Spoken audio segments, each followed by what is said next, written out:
Now somebody come they complain of him money. Another man again come complain of 16 million naira. Another person complain of 4 point something million. Another person 6 million naira from Liberia. And I say that the complaint is too much.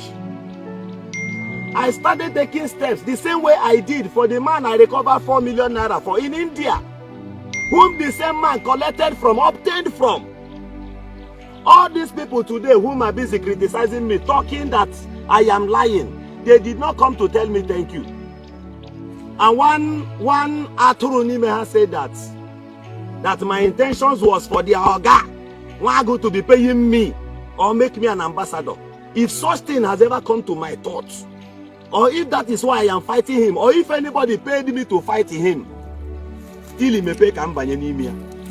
The grave open, let me enter.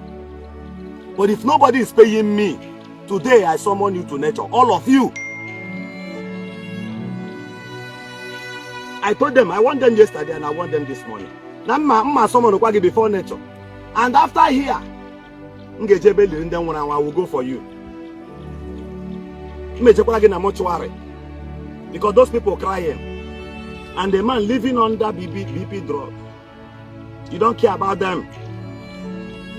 Because you think you are in America.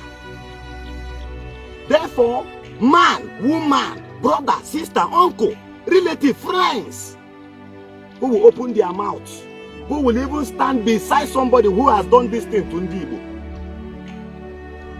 and support him. Ili me pay bono. Grave open. Since you want to bring your sentiment and you will brandish it because you have group. Ili me pay runo, ili me pay. Son of the Shanamites. Problems woga. The Shanamites, Alo Boda. The God of nature, the God of creature who has called me to do this and I've been doing it free of charge. If you don't take action, I will stop.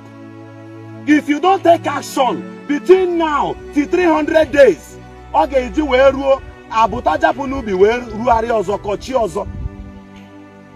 Obru Shitata no 300 days in that dinner chando. And where's Ohoke, Zojino Hoke? Muhammad continue. Let the common man continue crying. Man, Obo Modi no be my billion ogo. Billion ogo niwe.